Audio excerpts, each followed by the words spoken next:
Hey y'all, welcome back to the channel. So in today's video, I'm gonna see if I can get these old fenders back on the Willys Jeep. Alright, so these are the fenders that came off the 3B when I first bought it. Some people might say these are not in very great shape. Honestly, I don't think they're that bad. There is some significant rust that I think is pretty common on a lot of these Willys Jeeps. Primarily the hat channel, the fender brace supports that bolt these fenders to the frame. So both of these are pretty rusty. I'm gonna have to cut the rest of them off. I've got some MD1 replacement. MD1 makes a ton of replacement parts for these Willys Jeeps. So this is like the only replacement body panels I've bought so far for this Jeep. And the reason I went with these, one, is because it's going to make it look stock. I want to keep that stock look. I want it to look like an old school Jeep with a bunch of really cool upgrades. I could fabricate my own, and there's people on Instagram that's made some really cool replacements for these braces. But for the price, there's like 25 bucks a side. That's really hard to beat. They're already pre-bent, and it looks like they're bent right.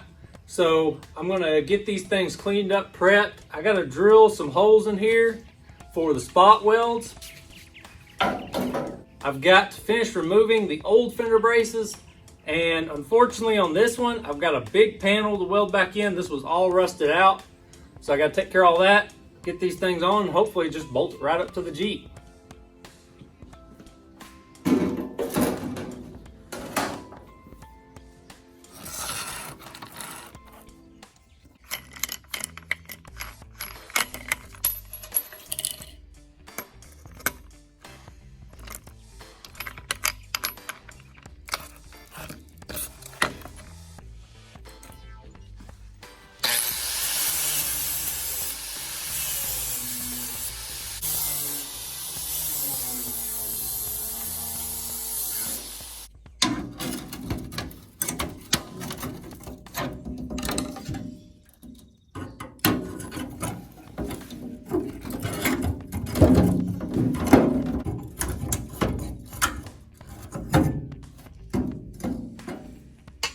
All right, so I got this cutout place where I cut the rust out. I got that all cleaned up.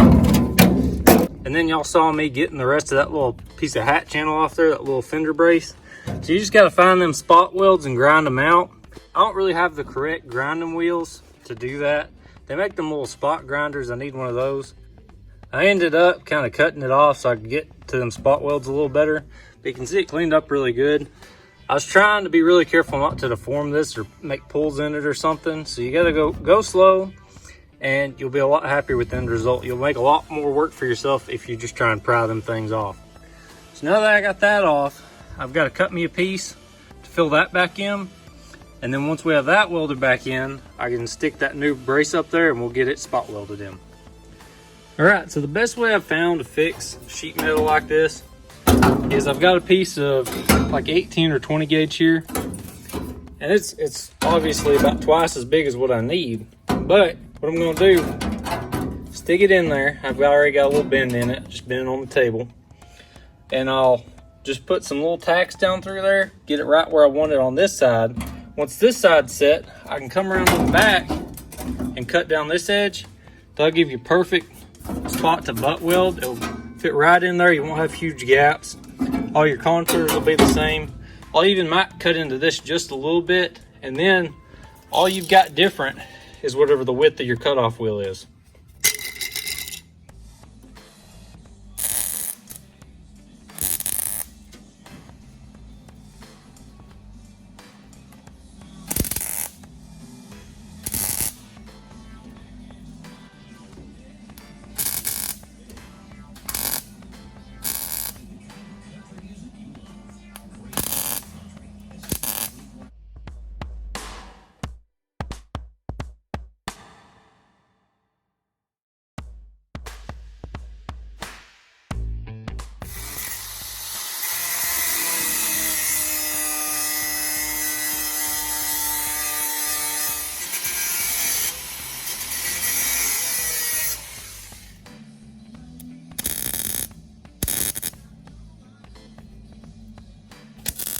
All right, so that's the ideal.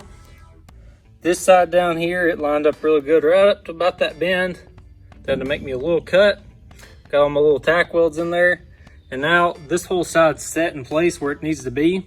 So now I'm just gonna do the same thing. I'll flip it back over to the other side, make this cut. Looks like I need to leave a little bit on top here because there's a lip. So I'll have to cut probably up there, grind that in. But that gives y'all an idea of how this process works. And I get really good results doing it this way. It's slower and you gotta take a little bit more time, have a little patience, but the results are worth it.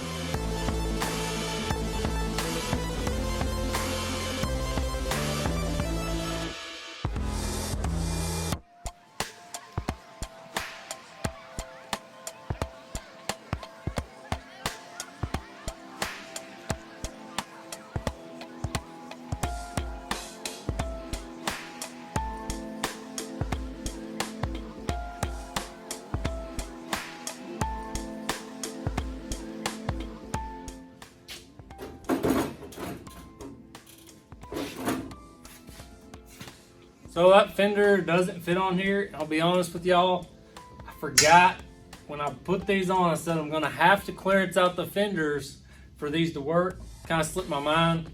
My little steering support bracket, that's kind of in the way too. So now that I've added some sheet metal back, I guess I gotta cut some more holes in it. Let me show y'all what we got here. So I was wrong about this. This is the old shock mount location, the new shock towers.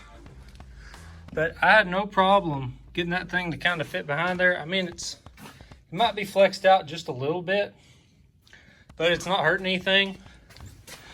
This was the only thing I really had to notch around, which I kind of messed it up. I'll have to go back and fix that. It looks like I'm gonna have to get into this louver a little bit because it's still pushing on it. But I might just maybe match that contour around here, just make it look symmetric. Not much trimming though to get that to go on there. So now that I've got this fender where I want it, I've got 2 of the bolts over here. I've got all 3 in the grill. I have to drill one more hole down here, back in behind there. You can see that one snapped off. So I've got to get that out of there eventually.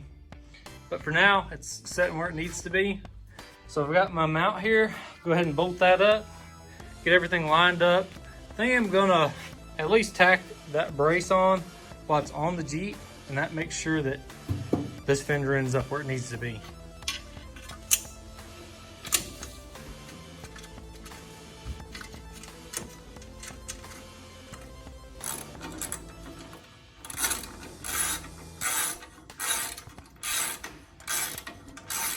So that went on really good. I have to put a couple clamps on it, but it's pretty dang close to where it needs to be. It don't like much. And the top of this, you can kind of see it. It's pretty bowed in. So that's part of the gap you're seeing up here. And then down here, I've got a gap there, but I think it's because this is still pushing on this. So once I clearance that should pop in. Looks like it stayed pretty straight though. It shouldn't be too bad of a job to get it on there. And all the bends and everything seem to line up good. So I think we're in good shape. It's gonna look really good. So what I've got here, I went ahead and drilled out 4 like 1/4-inch holes. And those are gonna be my spot welds right there. One of them's covered up under that clamp. And then I've got to pull this up just a little bit, but that'll have all these nice and tight up against this brace.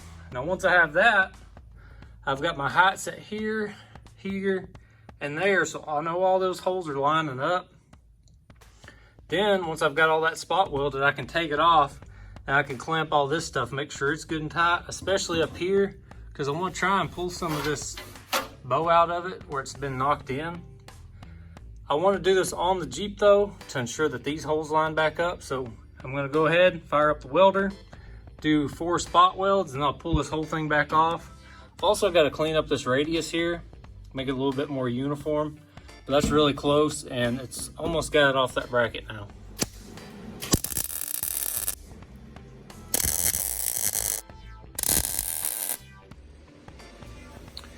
All right, so I got all my spot welds on there. Everything looks good. It made it up really good. Had to do a little massaging on my patch, just a little bit to make it all line up, but everything pulled together. It's nice and sturdy now. I got one more hole to add over there, and I gotta get that broken bolt out. I've got that chunk missing right there. I gotta repair that, or just clean that up somehow to make it made up to that step better.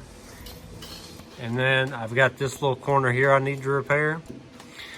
And this side, I believe, will be done. And then we can move on over to the other side. All right, y'all, so driver's side fender is done. Got that little V-shaped piece put in. Got that little piece missing down there by the step put in. It's strong. It's not gonna go anywhere. It looks good. And honestly, I think after a few weeks being out in the elements, you're not even gonna be able to tell I made these repairs. It's all just gonna kind of blend into the Bondo and rust and patina and everything that's on this fender. So I've got a bunch of time in just this one. I think the other side, I might have misjudged. I think it's gonna be even harder than this one was, but might as well just jump into it.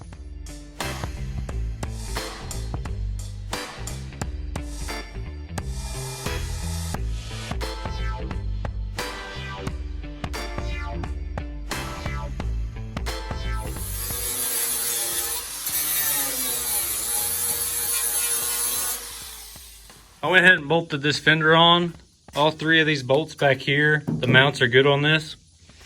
Up here though, there's nothing. I'm missing even a big chunk of this front piece here, which had the benefit of having most of that here, just that little chunk. Another big problem on this side is the shock mount. I got away with it over there.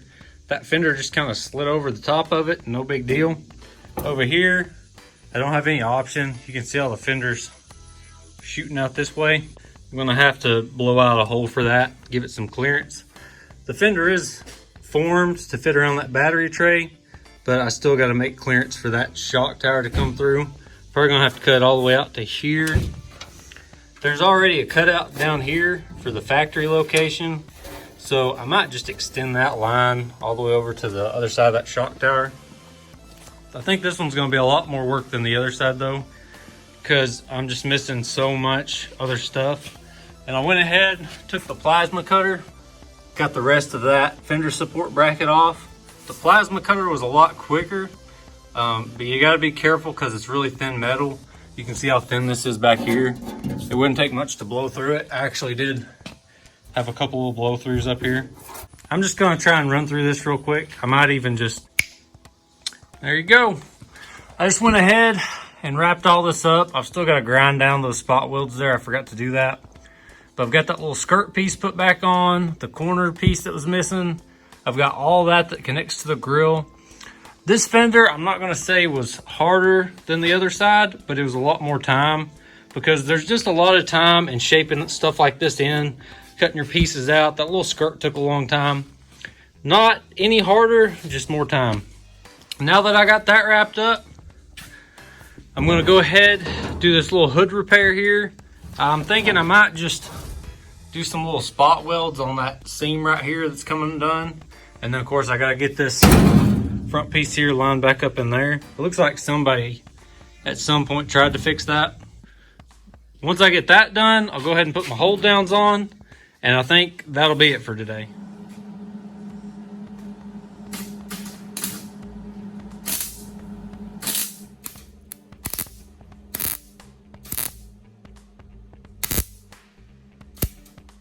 I got the front edge of this hood put back together, and that made a huge difference in how rigid it is.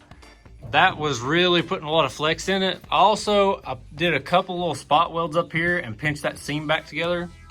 I'm not gonna go after it too hard because I don't want a bunch of fresh welds and to have to grind it all down. I want to keep this patinaed look.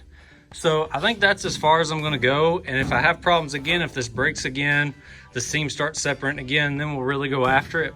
Something I've known for a while but not really paid attention to is you can see where somebody at some point has booger welded this hinge back onto the hood, and you can also see how they got it crooked. So when you go to shut the hood,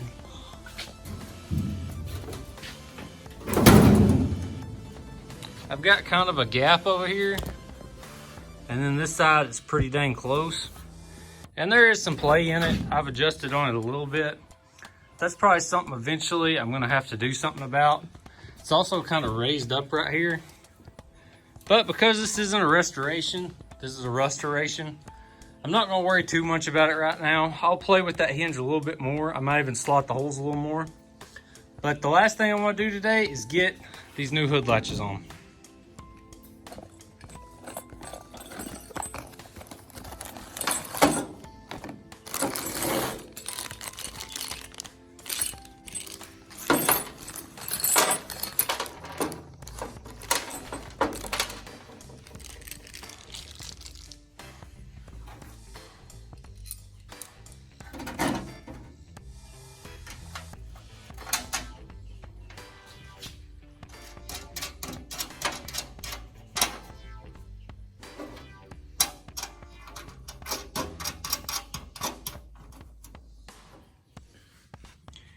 Here's a little tech tip for y'all. So when you go to install these, make sure you've got them leaning the right way.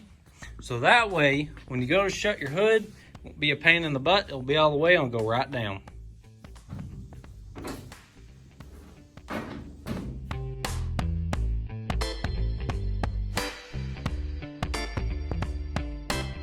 Well, y'all, I think that's about it.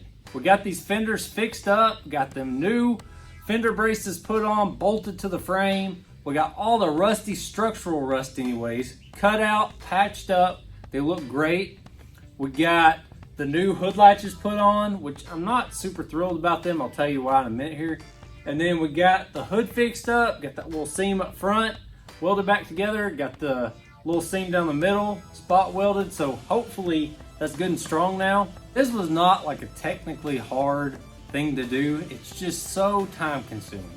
Body work drives me crazy. If you've been following my Instagram, you know this is like my big weakness. But if you just take your time, be patient, do it right the first time, and then you won't have to do it anymore.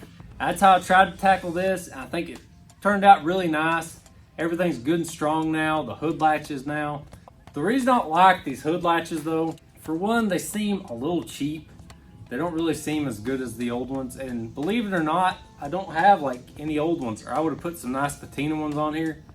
People on like eBay and stuff, they want just as much or more for the patina ones as they do the brand new ones, which I'm starting to see now why, because the quality's way better. Also, the hardware that was provided is a couple Phillips bolts and then a nut. So there's no lock wash or anything, so that's just gonna fall off. And the nuts that were provided are 10 millimeter, which is stupid. It's a Jeep, it needs standard United States of America hardware on it. So I'm gonna have to find some different hardware. I'm gonna have to patina those. I actually bought 2 sets. I'm probably gonna put another one at the back of the hood to keep stuff from vibrating and stuff. I don't know, I'll see how this goes. I'll probably go ahead and do both. I've also seen what's kind of cool. You can put a latch like right here, military style. When you fold the hood up, you can latch the hood up, or when you fold the windshield down, you can latch the windshield down with that. So I thought that was kind of cool. I might look into doing that, or I might use my extra set just for that and forget about the rear ones. I appreciate y'all checking out this week's video. These fender braces from MD1, I feel like they're a pretty good quality for the money. I would say go ahead and buy them if you need them. If you're doing a quality restoration, I still think they're pretty good. They should be good enough to work. I had smashed up, rusty, bent, bondoed fenders, and I still got them to work. All this gets us one step closer to having this old Jeep back on the road. I appreciate all y'all that subscribe and comment and like and watch my videos. We're getting super close to 1,000 subscribers, which is really exciting. So if you've not subscribed yet, I'd sure appreciate it. Hit that notification bell so you don't miss a video. We're on track to finishing this Jeep up this year, and I'm really excited about it. I appreciate it, and I'll see y'all next time.